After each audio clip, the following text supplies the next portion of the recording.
Jadi banyak dari saudara-saudara kita itu yang bilang kalau orang Kristen itu menyembah 3 Tuhan. Gitu. Sebenarnya konsepnya tidak seperti itu. Dan satu yang harus saya garis bawahi sebelum diskusi ini berlangsung, jadi orang Kristen itu tidak melantik manusia menjadi Tuhan. Ketika Anda berpikir manusia dilantik menjadi Tuhan, itu adalah kesalahan konsep berpikir. Manusia dilantik menjadi Tuhan. Tetapi di dalam kekristenan, firman Tuhan nuzul menjadi manusia, mengambil rupa hamba. Itu tertulis di dalam Filipi 2 ayat yang ke-7 sampai ke-8. Allah telah mengosongkan dirinya dan mengambil rupa hamba menjadi sama dengan manusia. Nah, kalau bicara tentang konsep dari Tritunggal, jadi gini ya teman-teman ya. Konsep dari Tritunggal itu tidak bicara tentang banyaknya, tidak bicara tentang jumlah. Banyak teman-teman yang bilang 1 ditambah 1 ditambah 1 sama dengan 3. Tapi tidak mau mengambil 1 kali 1 kali 1 sama dengan 1. Jadi konsep Tritunggal itu tidak bicara tentang jumlah atau tidak bicara tentang banyaknya, tapi bicara tentang kebagaimanaan Allah. Karena Bapa itu bersemayam di dalam terang yang tidak terhampiri. Bahkan tidak satu orang pun yang dapat melihat Bapa. Maka dari itu, Sang Firman itu nuzul menjadi manusia untuk apa? Untuk menyatakan Bapa yang kasih. Supaya apa? Supaya kita sebagai manusia mengenal Bapa yang kasih itu seperti apa. Maka dari itu Tuhan Yesus itu mengajarkan kita ajaran kasih. Kasihilah sesamamu manusia, kasihilah musuhmu dan doakanlah orang yang menganiaya kamu. Tuhan Yesus tidak pernah mengajarkan kita penggala leher samamu. Tuhan Yesus tidak pernah mengajarkan kita perangilah orang-orang. Saya tidak bicara tentang agama tertentu, gitu. Tapi Bapa itu bersemayam di dalam terang yang tidak terhampiri. Maka dari itu firman itu menyatakan dirinya. Di dalam Yohanes 1 ayat 1, Allah adalah firman. Yohanes 1 ayat 14, firman yang nuzul menjadi manusia. Dan Yohanes 1 ayat yang ke-18, sebentar saya bukakan datanya, saya lupa. Yohanes 1 ayat yang ke-18, tidak seorang pun yang pernah melihat Allah, tetapi anak tunggal Allah yang ada di pangkuan Bapa, dialah yang menyatakannya. Maka dari itu, orang Kristen itu percaya dengan Tuhan yang mujizatnya nyata. Tuhan yang benar-benar pernah nuzul menjadi manusia dan menyatakan dirinya. Orang Kristen itu tidak percaya dengan Tuhan yang tidak pernah menyatakan dirinya. Itu. Tapi orang Kristen percaya dengan Tuhan yang menyatakan dirinya dan tertulis di dalam Alkitab dan fakta sejarahnya ada sampai saat ini. Itu. Jadi kalau Tuhan yang tidak mampu menyatakan dirinya dan Tuhan itu tidak mampu menjadi manusia, kita perlu pertanyakan apakah Tuhan itu maha kuasa atau tidak. Gitu. Tapi di kekristenan Sang Firman itu nuzul menjadi manusia untuk apa? Untuk menebus kita, orang yang berdosa. Firman Tuhan itu nuzul menjadi manusia seperti apa yang saya bacakan tadi di dalam Filipi 2 ayat yang ke-7 sampai ke-8. Allah telah mengosongkan dirinya dan mengambil rupa hamba sama dengan manusia. Kalau kita bicara tentang Bapa, Firman, Roh Kudus. Karena Tuhan Yesus di hari yang ketiga naik ke sorga, maka Tuhan Yesus mengutus para kleitosnya, mengutus roh kebenaran. Supaya apa? Supaya menemani kita sampai dengan akhir zaman. Jadi Tuhan Yesus itu, Tuhan itu ada di segenap hati kita sebagai anak-anak Tuhan. Dan Tuhan itu tidak terbatas oleh ruang dan waktu, tidak terbatas oleh jam-jam tertentu. Tapi Tuhan Yesus itu ada di segenap hati kita sebagai anak-anak Tuhan. Itu sedikit yang bisa saya narasikan tentang konsep dari Tritunggal itu sendiri. Silahkan Pak Ustadz Yusuf PI. Baik. Semangat teman-teman. Ya, baru 5,6K. Biasanya 10K ke atas penontonnya. Oke. Silahkan. Teman-teman semuanya, dari penjabaran kawan kita yang Kristen, kita sudah sangat jelas ya bahwa konsep ketuhanan di dalam agama Islam dan di Kristen itu sangatlah berbeda. Ya, Di dalam Islam tidak ada yang dinamakan menjelma ini, menjelma itu. Kan kagak ada. Terus di dalam Islam itu juga sudah sangat jelas konsep ketuhanannya, ya tidak perlu dipertanyakan lagi. Semua akidah umat Islam tanyakan saja gitu ya, dari aliran apapun. Siapa? Udah Bang. Udah 4 menit 24 ini. Di tempat saya nggak ada. Silakan. Ngelak aja di situ. Silakan. Oke. Nah, jadi seperti itu ya teman-teman. Kalau kita ditanyakan siapa Tuhanmu, semua umat Islam pasti menjawab Allah Subhanahu wa taala. Terus kalau ditanyakan siapa nabimu, Nabi Muhammad sallallahu alaihi wasallam ya teman-teman. Jadi di dalam agama Islam itu putih ya putih, hitam ya hitam, tidak ada abu-abu. Sebagaimana di VT yang saya sampaikan, wala talbisul haqqo bil batil. Akidah itu ya, kebenarannya tidak akan dapat tercampur dengan kebatilan. Camkan itu. Nah, berkaitan tentang masalah yang dijabarkan oleh kawan kita yang Kristen ini ya, saya ada hal yang perlu ditanyakan, mungkin menarik bagi saya gitu ya, untuk menanyakan hal ini. Ketika kawan kita yang Kristen menjabarkan bahwa Tuhan mereka nuzul ke muka bumi, menjelma menjadi manusia, dia menyatakan dirinya turun pada abad pertama di kampung Nazaret. Baik, saya mau bertanya satu hal dan tolong dijawab ya dengan data. Ya, dijawab dengan data. Nah, pertanyaannya begini. Ketika Tuhan Anda turun ke muka bumi, lalu menyatakan dirinya di kampung Nazaret selama 33 tahun, hanya orang yang ada di abad pertama yang dapat melihat Yesus. Ya, hanya orang yang di abad pertama yang melihat Yesus. Orang sebelum Masehi itu tidak dapat melihat Yesus. Orang sesudah Yesus diangkat itu tidak dapat melihat Yesus karena Yesusnya sudah tidak ada. Kita mengetahui Tuhan itu maha adil, maka dari itu saya mau bertanya, ketika Yesus selama 33 tahun turun di Nazaret, di mana letak keadilan Tuhan terhadap seluruh manusia? Coba Anda jawab ya. Nah, di mana letak keadilan Tuhan ya bagi seluruh manusia? Karena sebelum Yesus diutus, orang-orang tidak ada melihat Yesus. Setelah Yesus diangkat, orang-orang tidak ada lagi yang melihat Yesus, termasuk Anda. Kan kayak gitu. Nah, Tuhan itu maha adil, maka dari itu ya, kalau Tuhan Anda turun ke muka bumi, di mana letak keadilannya? Karena yang dapat melihat orang yang di abad pertama saja, kan kayak gitu. Nah, setelah itu nggak bisa lagi. Kalau Tuhannya umat Islam itu adil. Kenapa saya bilang adil? Ya, zatnya tidak dia perlihatkan. Sejak zaman Nabi Adam sampai hari ini, itulah bentuk keadilan Tuhan, ya, keadilan Allah Subhanahu wa taala terhadap seluruh makhluknya. Tidak akan ada yang dapat melihat dengan matanya. La tudrikuhul absar. Dia tidak dapat dilihat dengan mata. Nah, ternyata itu adalah salah satu bentuk keadilan Allah Subhanahu wa taala. Tidak akan ada yang dapat melihat makhluknya sejak zaman Nabi Adam sampai hari ini. Seimbang. Itu adalah sebuah keadilan yang diterapkan oleh Tuhan semesta alam terhadap makhluknya. Nah, sekarang kita pertanyakan, yang katanya Yesus itu Tuhan, yang muncul di abad pertama di kampung Nazaret selama 33 tahun, di mana letak keadilan Yesus terhadap seluruh manusia? Karena orang sebelum Yesus diutus ke muka bumi itu tidak dapat melihat Yesus. Orang sebelum Masehi itu tidak dapat melihat Yesus. Orang sesudah Yesus diangkat tidak juga melihat Yesus.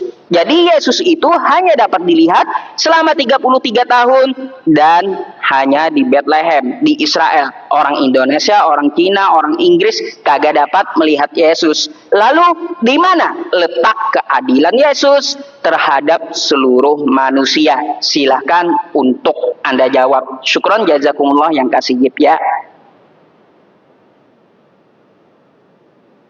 Sebentar Bang Ustaz. Oke. Ya teman-teman bantu di tap-tap layarnya agak melek ini jaringan saya teman-teman. Entah jaringan entah apa ini agak melek. Udah mulai belum Pak? Bentar. Belum Bang, belum muncul di tempat saya. Nah, udah. Oke, di tempat saya nggak muncul lagi tuh ya. Tempat saya nggak muncul lagi waktunya. Oke, tapi nggak apa-apa nanti kalau waktunya habis kasih tahu saya ya Pak Ustadz ya. Di tempat saya tuh nggak muncul waktunya. Gitu. Ya, kalau bicara tentang di mana letak keadilan Tuhan, karena Tuhan Yesus itu cuman menyatakan dirinya di Nazaret. Itu. Dan orang-orang sekarang tidak pernah melihat Tuhan Yesus. Mungkin Pak Ustadz harus mendengar dulu ya, berapa banyak kesaksian orang-orang yang walaupun tidak secara langsung melihat Tuhan Yesus. Walaupun tidak secara langsung melihat Tuhan Yesus, tapi banyak mengalami kebaikan Tuhan Yesus, bahkan mujizat-mujizat Tuhan Yesus di dalam kehidupannya. Tidak usah jauh-jauh kalau mendengarkan kesaksiannya. Saya pribadi pernah mengalami kebaikan Tuhan di dalam kehidupan saya. Itulah kan saya bilang, kami percaya sama Tuhan Yesus karena Tuhan Yesus itu mujizatnya nyata sampai detik ini. Dan kebaikan Tuhan Yesus itu nyata sampai detik ini dan itu bisa kita rasakan. Kalau bicara tentang keadilan Tuhan Yesus, wah Tuhan Yesus itu luar biasa. Kami orang Kristen, kami punya Tuhan yang adil. Karena apa? Tuhan Yesus sendiri datang ke dunia. Kalau Bapak bicara tentang keadilan Tuhan Yesus sendiri itu datang ke dunia menebus dosa manusia dengan darahnya yang mahal. Dia harus mati di kayu salib. Kalau bicara tentang keadilan. Karena apa? Kalau Tuhan Yesus tidak turun ke dunia, apa ada manusia yang selamat? Gak ada. Kalau kita bicara tentang keadilan Tuhan Yesus, di dalam Markus 2 ayat 5 sampai 10, Tuhan Yesus mengampuni dosa manusia. Seluruh manusia diampuni dosanya oleh Tuhan Yesus. Itu. Tuhan Yesus mati di kayu salib untuk menebus dosa manusia. Markus 2 ayat 5 sampai 10, Lukas 7 ayat yang ke-48. Tuhan Yesus mengampuni dosa manusia. Itulah keadilan Tuhan. Itu kalau kita bicara tentang keadilan Tuhan. Itu. Ya, saya sudah menjawab sedikit apa yang dipertanyakan untuk oleh Pak Ustadz Yusuf PI. Ya, sekarang saya ingin bertanya dengan Ustadz Yusuf PI. Semoga Ustadz bisa menjawab juga menggunakan data ya, Pak Ustadz ya. Oke, Pak Ustadz, kalau di dalam Quran 11 ayat yang ke-7, Quran 11 ayat yang ke-7, boleh Pak Ustadz saya bacakan datanya, masih ada 2 menit ya. Quran 11 ayat yang ke-7, Dialah yang menciptakan langit dan bumi dalam 6 masa, serta dalam kurung sebelum itu arsinya di atas air. Penciptaan itu dilakukan untuk menguji kamu. Siapakah di antara kamu yang lebih baik amalnya? Sungguh jika engkau Nabi Muhammad berkata sesungguhnya kamu akan dibangkitkan mati. Saya orang-orang kafir ini berkata dalam kurung Al-Quran tidak lain kecuali sihir yang nyata. Yang mau saya tanyakan, kalau kita bicara tentang arasi, itu adalah tahta, singgasana, betul seperti itu, singgasana atau tahta. Yang mau saya tanyakan, Pak, apa yang dimaksud di sini, Pak? Allah Bapa itu ada di atas air. Silakan Bapak Ustadz terangkan pertanyaan saya.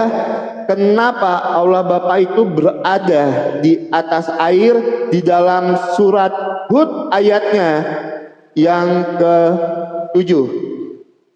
Nanti saya akan sambung pertanyaan lagi, tapi saya minta Bapak menjawab pertanyaan saya, apa yang dimaksud singgasana Allah Bapa itu ada di atas air. Gitu. Kenapa itu tidak ada di atas bumi? Bumi kan secara keseluruhan. Itu. Kenapa harus di atas air? Kalau air berarti cuma di laut, sungai, ya kan? Yang ada airnya aja. Itu. Tapi kalau di atas bumi kan seluruhnya. Itu singgasananya. Nah, yang saya mau tanyakan, kenapa itu bisa ada di atas air? Kenapa bukan di atas bumi? Mungkin Pak Ustadz bisa menjelaskan apa yang dimaksud singgasana Allah, arsy itu ada di atas air. Ya. Seperti biasa, kalau untuk match kedua ini saya tidak terlalu banyak pertanyaan. Saya cuma bertanya satu pertanyaan dulu. Semoga Pak Ustadz bisa menjawabnya menggunakan data. Semoga Pak Ustadz bisa menjawabnya menggunakan data. Nanti saya akan lanjutkan lagi di match yang ketiga. Silahkan Pak Ustadz, ada 20 detik. Surat Hud ayat yang ke-7 ya Pak Ustadz ya. Boleh Pak Ustadz terangkan ya. Sebentar, 15 detik lagi. Oke. Ya teman-teman, bantu di tap-tap layarnya dulu ya Pakai teman-teman ya. data. Agak nge-lag di tempat saya ya. Agak nge-lag di tempat saya teman-teman. Sebentar teman-teman.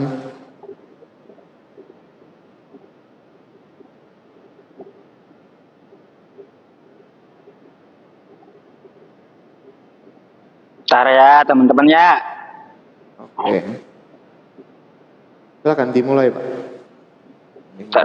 Sampai ada waktunya gitu. Oke. PK ini kita masalahnya waktu ya. Siap, siap. Oke, teman-teman semuanya, mari kita simak ya Quran surah Hud ayat ke-7. Wa huwallazi khalaqas samawati wal ardh fi sittati ayyam wa kana 'arshuhu 'alal ma. Dialah yang telah menciptakan langit dan bumi dalam 6 masa serta sebelum itu arsinya di atas air. Baik teman-teman, tidak ada dikatakan di sini Allah bertempat di arsy. Tidak ada ya, ingat itu ya. Tidak ada dikatakan Allah bertempat di arsy. Tidak ada. Lalu apa ini arsy? Arsy adalah ciptaan Allah, makhluk yang besar ya, yang diciptakan oleh Allah Subhanahu wa taala di atas air. Lalu Anda menanyakan, kenapa harus di atas air? Apakah saya harus memprotes Allah bahwa kamu jangan ciptakan arsy di atas air gitu? Apakah harus seperti itu? Tidak kawan ya. Hal ini juga ada di kitab Anda masalahnya ya. Nih ya. Nih. Roh Allah melayang-layang di atas permukaan air. Kejadian 1 nomor 2 ya. Roh Allah melayang-layang di atas air. Kenapa harus di atas air? Coba Anda pertanyakan kitab Anda sendiri dulu. Kenapa harus di atas air? Ayo. Kenapa kita harus mempertanyakan Tuhan di atas air? Apakah kita lebih berkuasa dari Tuhan? Ya tidak ya.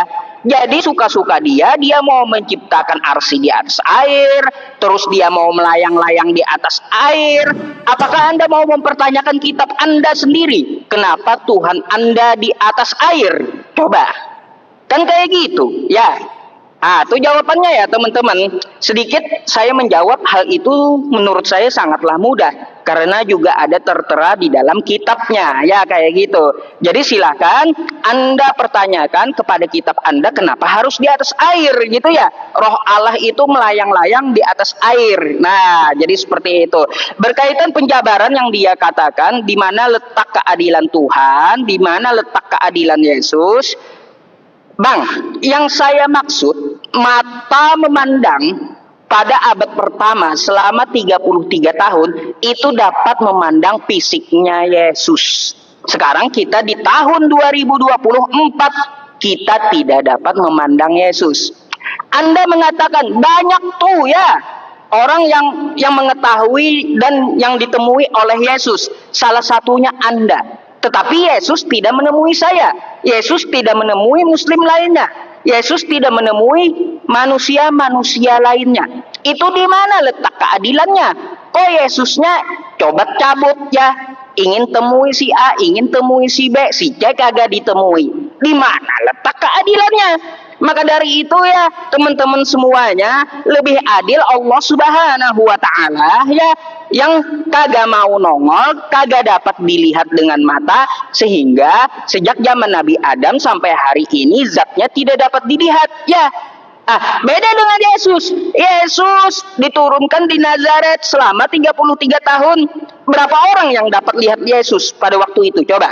Berapa orang? 5.000, 7.000, 10.000? Atau cuman di kampung Nazaret? Di mana letak keadilannya? Bagi orang Cina, bagi orang Indonesia, bagi orang Amerika, di mana letak keadilannya coba? Kalau Tuhan Anda seperti itu, kita mengetahui Tuhan itu maha adil ya. Maka dari itu, yang saya minta dan saya tuntut kepada Anda, di mana letak keadilan Yesus ketika dia nongol ke muka bumi cuma 33 tahun. Kalau dia adil, maka dia nongolnya di awal sejak zaman Nabi Adam sampai hari ini. Biar seluruh manusia dapat melihatnya. Itu baru adil. Ini turun di Nazaret cuma 33 tahun. Di mana letak keadilannya? Kan kayak gitu. Terus saya mau tambah pertanyaannya. Katanya Yesus ya menebus dosa memakai darahnya yang suci, kata Anda. Coba Anda carikan nubuatannya di perjanjian lama ya. Carikan di perjanjian lama nubuatannya menebus dosa memakai darah manusia. Coba Anda tunjukkan ayat satu saja kepada saya di perjanjian lama di mana nubuatannya Yesus menebus dosa dengan memakai darah manusia. Silakan ya. Nah, coba kita dengarkan dulu jawabannya seperti apa. Silakan. Silakan.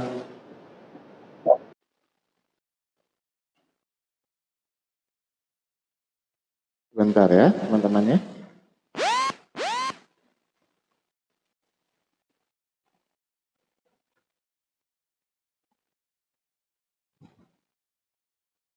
Oke, Pak Ustadz tadi bilang ya, teman-teman ya, ketika saya bertanya kenapa arsinya atau singgasananya itu ada di atas air, terus Ustadz PI menjawab, ya suka-suka dialah itu, dia ada di atas air. Wah, jawaban yang sangat luar biasa sekali ya jawabannya. Ya suka-suka dialah ada di atas air. Ya udah, kalau memang Bapak menjawab seperti itu, berarti boleh kalau di dalam Kejadian 1 ayat yang kedua saya balikan itu sama Bapak. Ya suka-suka Tuhan lah, Roh Allah melayang-layang di atas air. Kok enak sekali berdiskusi yang seperti itu ya kan? Ya suka-suka dia, Roh Allah melayang di atas air. Nah, yang saya mau tanya dengan kitab Bapak di dalam Hud 1 ayat yang ketujuh, Allah itu ada di atas air. Di dalam Hud 1 ayat yang ketujuh. Sekarang saya mau tanyakan lagi Pak. Sebentar ya. Sekarang saya mau tanyakan di dalam QS 27 ayat 91. QS 27 ayat 91. QS 27 ayat yang ke-91. Sesungguhnya aku dalam kurung Nabi Muhammad hanya diperintahkan untuk menyembah Tuhan negeri ini, dalam kurung Mekah, yang telah menjadikan suci dan memiliki segala sesuatu. Aku diperintahkan agar masuk ke dalam golongan orang-orang Mesir. Pertanyaan saya, tadi satunya di dalam Hud di atas air, itu kan? Nah, sekarang di dalam surat yang ke-27 ayat yang ke-91 ada di negeri Mekah, Tuhannya negeri Mekah. Pertanyaan saya Pak, yang mana yang benar ini Pak? Di atas arsy atau Tuhannya negeri Mekah? Itu, tolong Bapak jelaskan. Di atas arsy atau Tuhannya negeri Mekah? Tinggal silakan Bapak jawab. Nah, saya menanggapi sedikit ya. Katanya tadi, di mana letak keadilan? Wah, luar biasa kan, saya sudah jawab tadi. Letak keadilan Tuhan Yesus, walaupun dia lahir di Nazaret dan dibesarkan di Nazaret, tapi Bapak jangan lupakan amanat agung Tuhan Yesus. Jadikanlah semua bangsa muridku, baptislah mereka dalam nama Anak, Bapa dan Roh Kudus. Itu. Kalau kita bicara tentang keadilan Tuhan Yesus Pak, sudah cukup jelas saya menerangkan tentang keadilan Tuhan Yesus. Itu. Tentang keadilan Tuhan Yesus sudah cukup jelas saya. Nah, yang saya tanyakan sama Bapak belum menjawab ya. Udah berapa kali berdiskusi ini selalu ada kata-kata ya udah suka-suka dia, ya udah, berarti saya nanti kalau Bapak bertanya saya akan jawab. Itu. Ya udah suka-suka Tuhan Yesus. Tuhan Yesus mau lahir di Nazaret sampai umur 33 tahun, ya udah suka-suka Tuhan Yesus. Itu tidak jawaban di dalam berdiskusi. Itu. Ketika saya tadi bilang keadilan Tuhan Yesus, saya menunjukkan data Pak sama Bapak. Ada ayat yang saya kutip. Gitu. Saya tunjukkan ayatnya, Tuhan Yesus mengampuni dosa. Saya tunjukkan semua ayatnya. Nah, yang saya mau penjelasan dari Bapak, dan tunjukkan saya datanya Pak. Jangan bilang ya suka-suka pendeta lah. Ya suka-suka dialah, dia mau di atas arsy di mana gitu kan. Tunjukkan saya datanya. Sebenarnya Tuhan negeri Mekah atau yang di atas air. Itu kalau memang di negeri Mekah, Tuhan Bapa bertempat, Allah Bapa ada tempatnya. Itu cuman untuk di negeri Mekah. Itu kalau Bapak bilang tadi, di mana letak keadilannya karena Tuhan Yesus lahir di Nazaret. Nabi Muhammad aja bilang, Pak, itu cuma Tuhan negeri Mekah. Di mana kata-kata Nabi Muhammad, Allah adalah untuk segala bangsa? Coba saya tanya sama Bapak, di mana perkataan Nabi Muhammad, Allah untuk segala bangsa? Silahkan Pak, dijawab pakai data dan dalil. Kalau Bapak bilang tadi, di mana letak keadilan Tuhan Yesus karena Tuhan Yesus cuma ada di Nazaret, sedangkan Nabi Muhammad sendiri bilang, Tuhan negeri Mekah, apakah cuma orang Mekah yang butuh Tuhan? Apakah tempat lain tidak butuh Tuhan? Itu. Nah, saya mau Bapak menjelaskan sebenarnya Tuhan negeri Mekah atau Tuhan yang ada di atas air sehingga sananya. Silakan Bapak jelaskan ya Pak ya. Itu silakan Bapak jelaskan.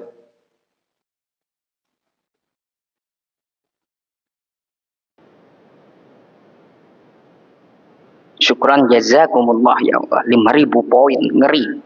Penontonnya 10.000 lebih. Baik.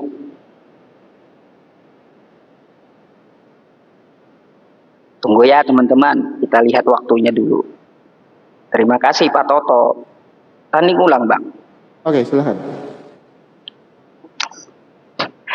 Baik teman-teman, ya ketika mempertanyakan kenapa harus ada di atas arsy, ya saya udah bilang di dalam Quran surah Al-Baqarah ayat 255 Allah mengatur makhluknya, bukan makhluknya yang mengatur Allah ya. Jangan dibolak-balik gitu. Jangan sampai ya Tuhan itu malah diatur oleh makhluknya. Kata makhluknya diseret ya diseret, diludahi makhluknya, nggak bisa Tuhan seperti itu ya. Tuhan tidak diatur oleh makhluknya, tapi Tuhan mengatur makhluknya.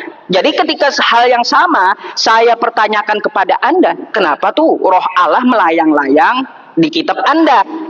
Anda malah jawab kepada saya suka-suka Tuhan. Kan Anda juga tidak tahu alasannya kenapa gitu. Padahal juga tertera di kitab Anda. Kan kayak gitu ya, kena mental sendiri jadinya. Terus berkaitan tentang masalah darah belum Anda jawab. Di mana nubuatannya di perjanjian lama menebus dosa itu memakai darah manusia?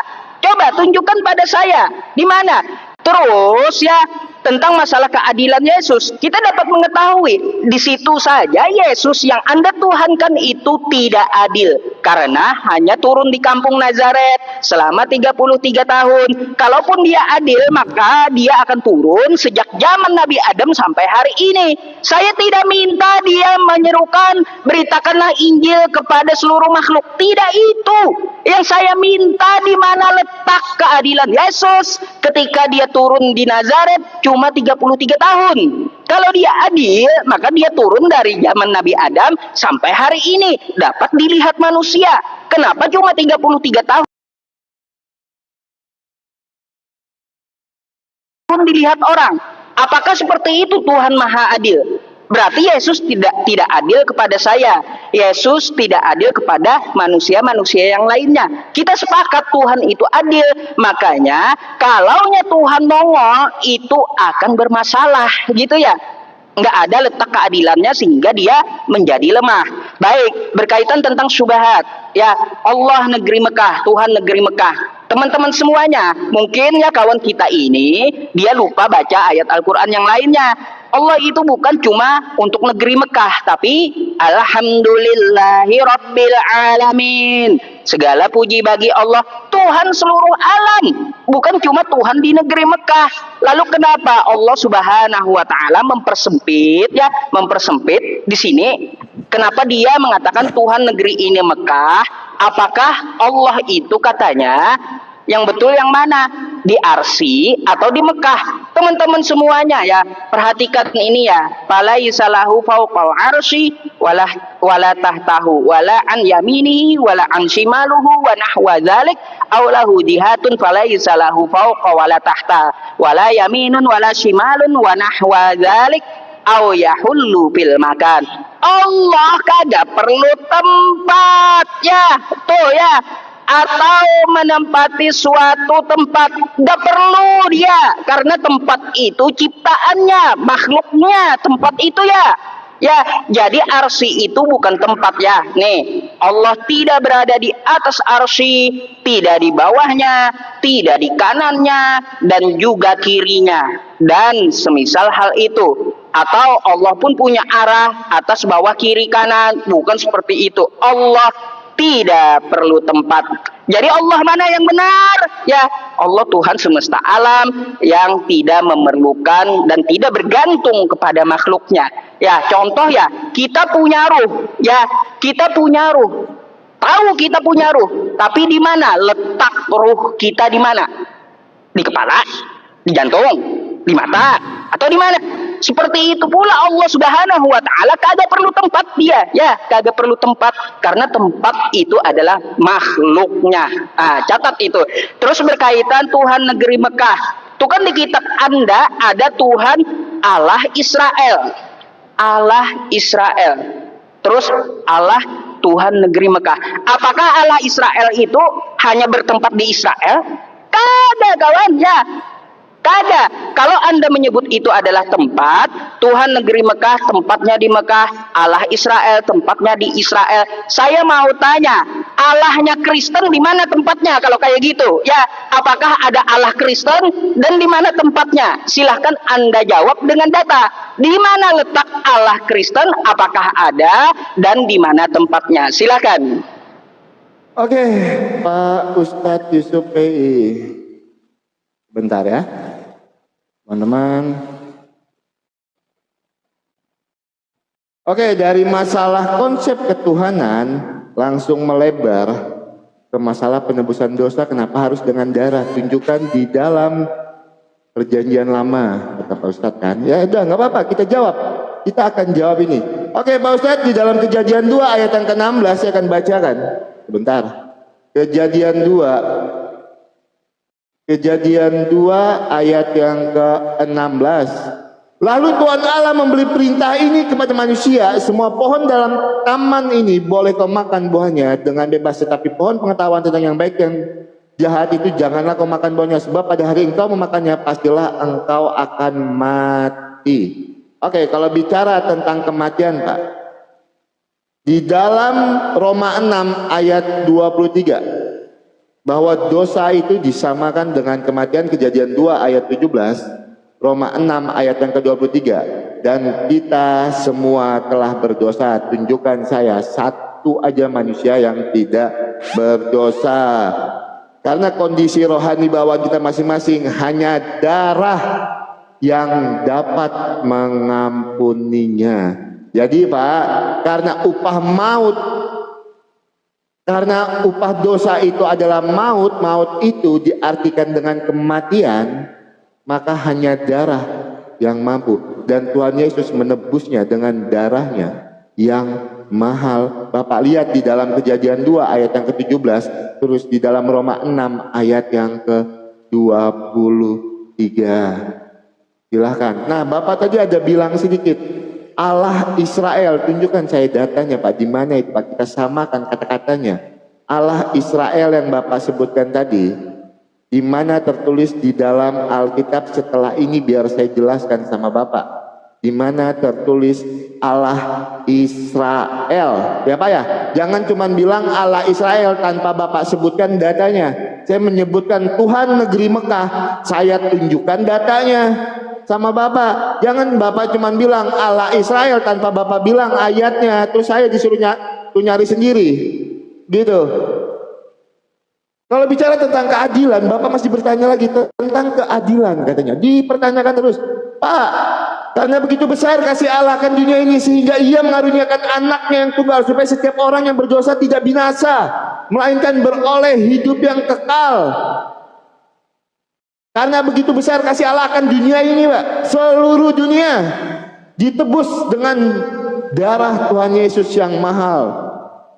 Dengan Tuhan Yesus mati di kayu salib. Kalau bicara tentang keadilan itu. Jadi kami punya Tuhan itu, Pak. Bukan sekedar Tuhan yang maha tahu, maha hadir, tapi maha adil. Kami punya Tuhan itu yang maha adil, ya Pak ya.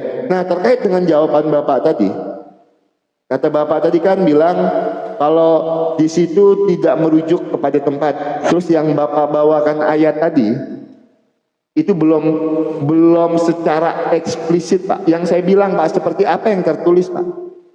Seperti apa yang tertulis? Seperti yang saya sebutkan tadi.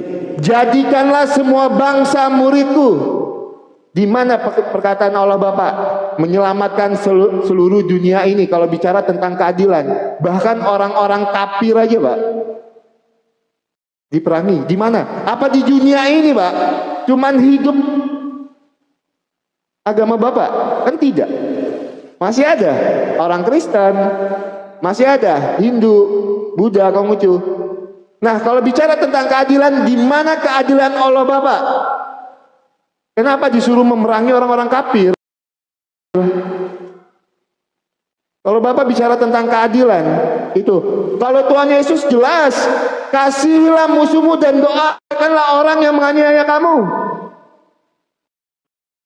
Yang saya mau tanya sama Bapak, kalau kita bicara tentang keadilan, Pak, perangilah orang-orang kafir, bahkan sampai disuruh membayar pajak.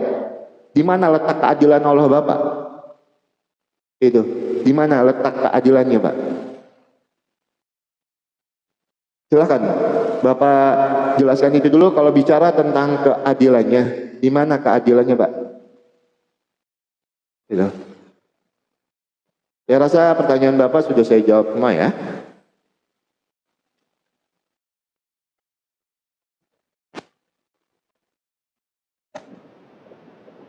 Oke, ya teman-teman. Oke, syukran jazakumullah ya, semoga Allah balas dengan pahala yang berlipat ganda atas hidupnya ya, dan rezeki yang halal lagi berkah. Amin ya rabbal alamin. Oke, silakan. Baik, teman-teman, tadi saya sudah membawakan dalil ya, alhamdulillahi rabbil alamin. Segala puji bagi Allah Tuhan semesta alam, yaitu mematahkan masalah Tuhan negeri Mekah.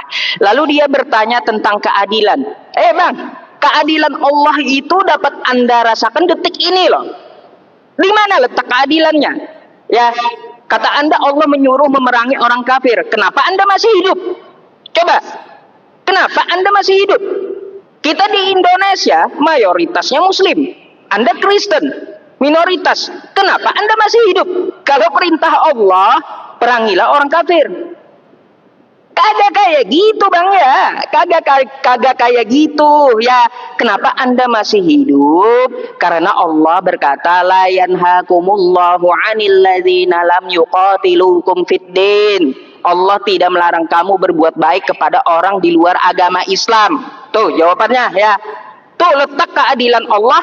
Anda masih diberi napas detik ini ya, meskipun Anda tidak beriman. Itu keadilan Allah terhadap Anda. Terus kenapa Anda dilahirkan di rahim orang yang kufur, orang yang kafir ya? Lalu letaknya di mana keadilan Allah terhadap saya? Kalau Anda mempertanyakan seperti itu, bukankah Allah Subhanahu wa taala mengutus rasulnya dengan membawa kebenaran? Inna arsalnaka bil haq. Sesungguhnya Allah mengutus rasulnya dengan membawa kebenaran. Jangan Anda merasa tidak adil Allah Subhanahu wa taala terhadap diri Anda. Allah Subhanahu wa taala adil terhadap Anda, bahkan Anda rasakan sampai detik ini. Kita di Muslim ya, di Indonesia mayoritas. Kenapa Anda masih hidup? Kalau Allah sebut perangilah. Nah, begini ya, Bang ya. Kalaunya di konteks peperangan ya, konteksnya peperangan, kenapa Allah menyuruh untuk perangi lawan? Karena kalau kita diam saja, kasihilah musuhmu, ya, berdoalah untuk orang yang menganiayamu. Kita perang duduk aja doa. habis semua, ya habis, ya kagak bisa diterapkan ajaran Anda, ya masa musuh datang kasih pipi kiri tampar pipi kanan, kagak melawan, habis kita kalah kayak gitu ya, kalah, bakalan kalah kayak gitu bang, gak masuk akal konsepnya ya. Maka dari itu kata Allah Subhanahu Wa Taala, ya perangilah. Tapi itu di medan perang. Coba kalau Anda gunakan konsep Anda di medan perang, waduh bang, habis abangnya. Maka dari itu coba lihat ya, di Indonesia ini merdeka atas teriakan apa? Teriakan Allahu Akbar. Ya, teriakan Allahu Akbar gitu ya. Umat Islam yang memperjuangkan Indonesia. Anda sekarang enak saja ya, tinggal menghirup napas di Indonesia. Tuh, ya, tentang masalah Allah Israel. Baik, saya akan tunjukkan dulu ya. Saya akan tunjukkan dulu kepada Anda.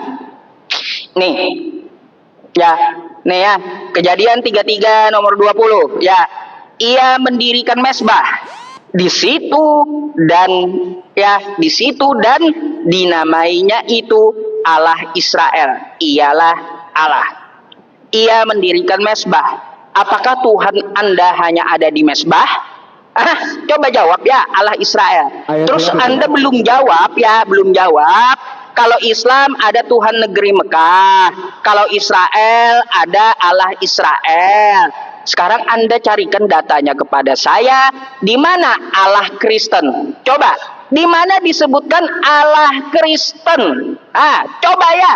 Tunjukkan sama saya dalilnya di mana Allah Kristen. Ada nggak Kristen ini punya Allah?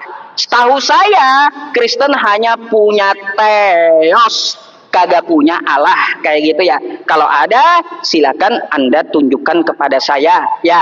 Nah, jadi seperti itu pertanyaan saya dan saya rasa syubhatnya terjawab ya teman-teman. Tinggal kita menunggu jawaban dari abangnya saja, di mana Allah Kristen dicantumkan di Bible Anda. Terus kenapa Anda masih hidup? Di mana letak keadilan Allah? Kenapa sekarang saya tanya balik kan kayak gitu. Kenapa Anda masih menghirup napas di negara yang mayoritas Muslim? Itulah keadilan Allah ya, yang dapat Anda rasakan detik ini. Bang, begini ya, tentang masalah keadilan Yesus ya. Saya persempit ya. Mana keadilan Yesus bagi mata seluruh manusia? Coba dah, itu aja dah. Mungkin abang kagak paham gitu. Mana keadilan Yesus bagi seluruh mata manusia di dunia? Silakan. Oke. Sebentar ya. Ya.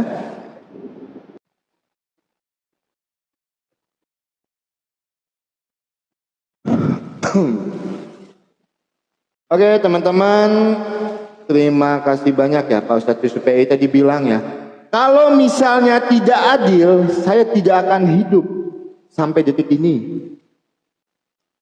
Itu yang pertama. Dan yang kedua, cuman agama Bapak yang memperjuangkan Indonesia. Bicara menggunakan fakta sejarah. Sudah pernah belajar sejarah. Kenapa cuma agama Bapak yang memperjuangkan Indonesia? Kenapa? Kenapa Bapak bilang cuma agama Bapak yang memperjuangkan Indonesia? Apakah Indonesia ketika dijajah itu perang agama? Bicara pakai fakta sejarah, Pak. Itu. Kalau bicara tentang keadilan, Pak. Kalau bicara tentang keadilan, Bapak bilang kami orang Kristen sudah mendapatkan keadilan. Boleh saya bahas sedikit? Pembangunan rumah ibadah, sulit.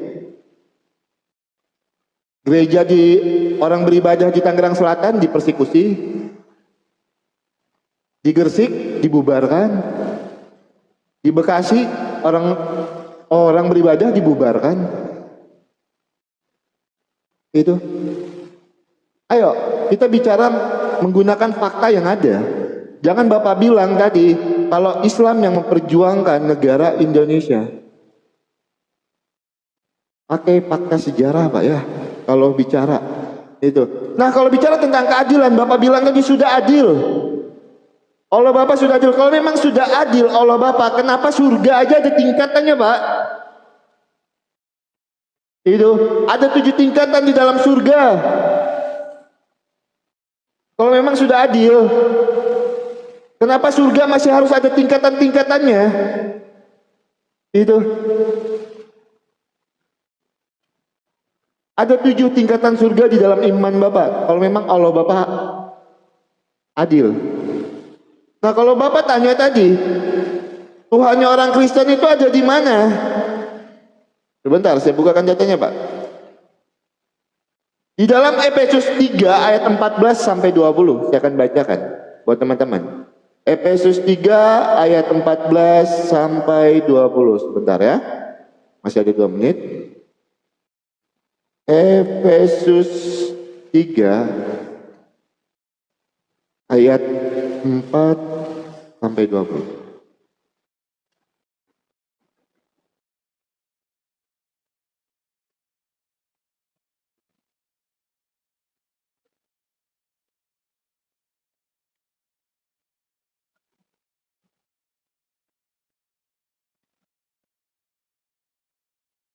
Di dalam Efesus 3 ayat 4 sampai 20. Kalau saya bacakan tidak cukup waktu saya 2 menit, Bapak boleh baca sendiri. Tuhan kami ada di dalam hati kami, Pak. Tuhan Yesus itu ada di dalam hati setiap manusia. Efesus 3, sebentar, kalau di sini mungkin bisa saya bukakan. Efesus 3 ayat 4 sampai dengan 20. Bapak boleh buka di sana. Itu. Tuhan kami itu ada di dalam hati kami, Pak. Itu. Kalau Bapak bicara, di mana Tuhannya orang Kristen? Efesus 3 ayat 4 sampai 20. Jelas menjawab itu. Terima kasih, Kak. Itu. Nah, saya minta jawaban Abang aja. Kalau memang Abang bilang, kalau memang Pak Ustadz Yusuf PI bilang Allah Bapa itu maha adil, kenapa surga itu ada tingkatannya? Kenapa ada tingkatannya kalau memang adil? Kenapa tidak disamaratakan aja? Yang masuk surga rata, semua masuk surga. Yang tidak masuk surga masuk neraka. Itu kenapa? Kenapa harus ada tingkatan-tingkatannya? Silakan Pak Ustadz Yusuf PI jawab. Pertanyaan Pak Ustadz Yusuf PI sudah saya jawab semua. Di mana Tuhannya orang Kristen? Saya sudah jawab di dalam Efesus 3 ayat 4 sampai 20. Itu. Kalau Bapak masih tidak percaya, setelah ini saya akan bukakan, Pak, datanya, Pak. Itu ya teman-teman ya. Jadi kalau bicara tentang keadilan, Pak, masih banyak di kitab Bapak yang berbicara tentang ketidakadilan. Itu. Tapi Tuhan Yesus, Pak, adil. Tuhan Yesus menebus dosa semua manusia. Itu. Bahkan di surga kekristenan tidak ada tingkatan-tingkatannya, Pak. Silakan. Baik, teman-teman. Saya akan jawab syubhat dulu ya. Di awal-awal saya pasti jawab syubhat dulu.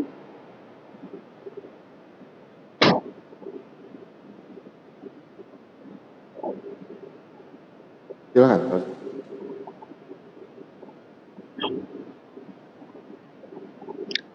Baik, teman-teman, abangnya mempertanyakan kepada kita di mana letak keadilan Allah, sedangkan ya surga itu bertingkat-tingkat.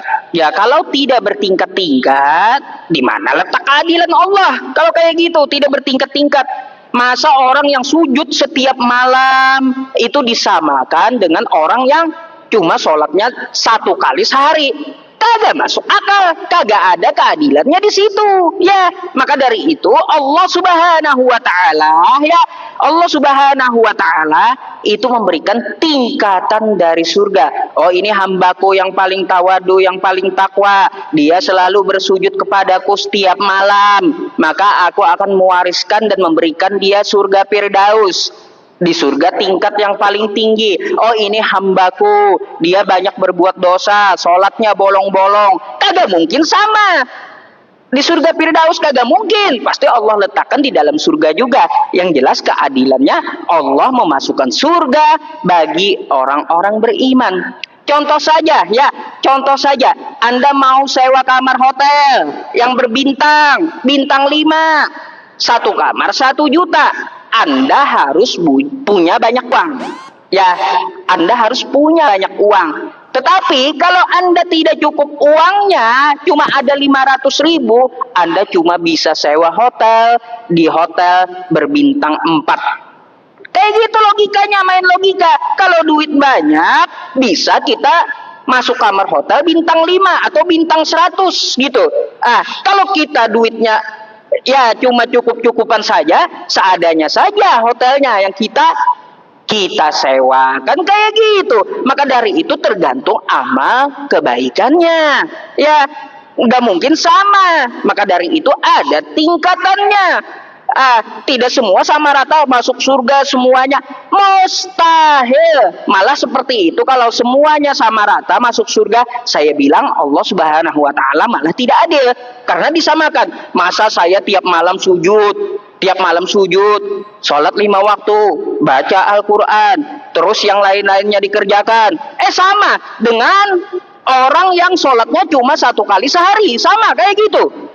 Nggak adil. Allah Subhanahu wa taala seperti itu, jadinya nggak adil. Pasti ada tingkatannya. Ya, itu jawaban dari syubhatnya ya, teman-teman. Nah, berkaitan tentang masalah Pak Zul, syukron jazakallah pausnya. Berkaitan tentang masalah, Bang, Allah Kristen, Anda menunjukkan kepada saya itu adalah tekstual, Tuhan negeri Mekah. Lalu saya menunjukkan kepada Anda di Kejadian 33 nomor 20, ya, Allah Israel. Yang saya tanyakan kepada Anda, ya, Allah Kristen di mana secara tekstual? Di mana ada Allah Kristen? Di mana tempatnya? Di mana letaknya? Anda bilang di dalam hati. Emangnya Yesus masuk ke hati Anda gitu? Yesus bertempat di hati Anda gitu?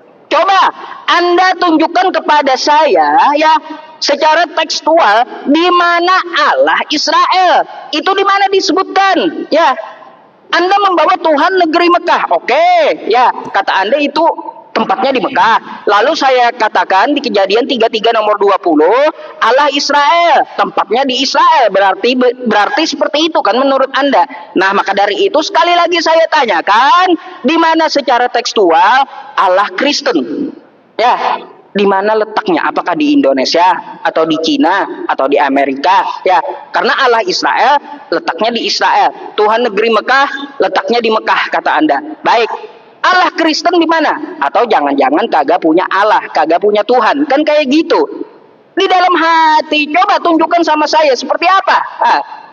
Tunjukkan data yang minta saya tunjukkan gitu ya. Bukan asumsi Anda sendiri. Saya tidak terima itu ya, tidak terima asumsi dengan saya. Bang, berkaitan tentang masalah keadilan, kan Anda jadinya belepotan ya. Inilah anak yang kukasihi. Bukan itu yang saya minta ya. Mana keadilan Yesus bagi setiap mata manusia di seluruh muka bumi? Ya, karena yang saya pertanyakan itu adalah keadilan mata memandang.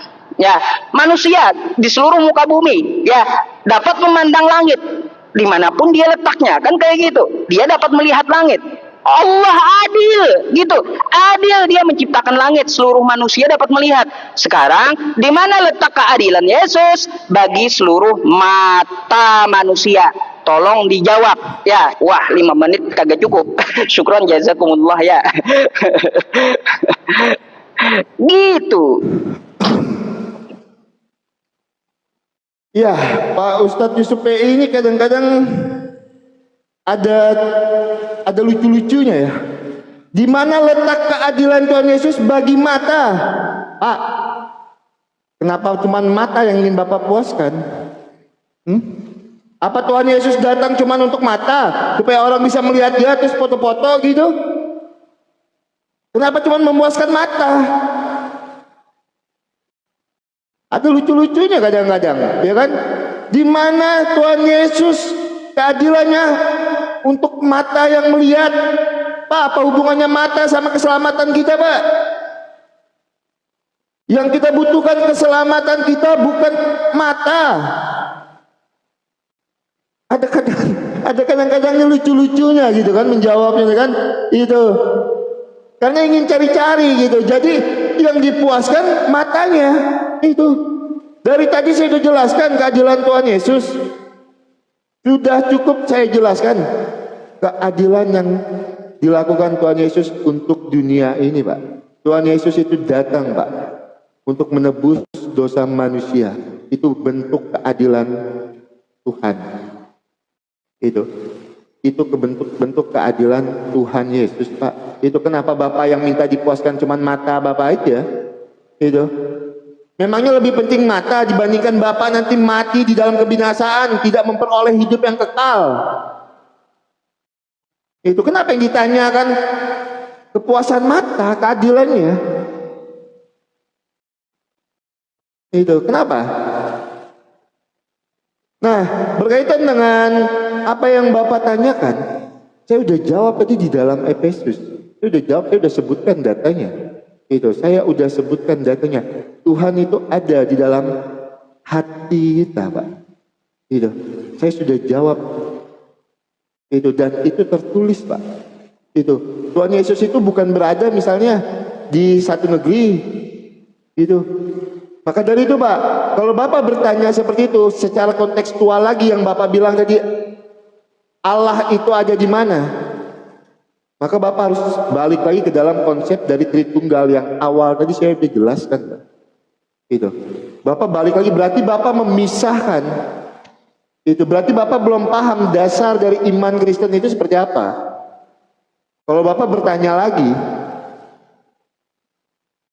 itu Allah itu ada di mana?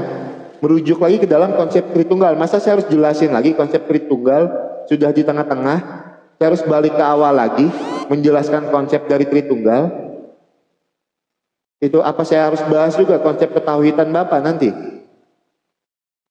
Itu kan tidak maju, balik lagi ke belakang. Kalau Bapak bertanya masalah itu, balik lagi ke dalam konsep dari Tritunggal, Pak. Makanya pahami dulu konsep dari Tritunggal itu, Pak ya. Nah, sekarang yang saya mau tanyakan, ini pertanyaan kedua saya sama Bapak ya. Di dalam Sahih Muslim 5329. Itu. Sahih Muslim 5329 itu panjang sekali. Cuman dua pertanyaan saya, Pak.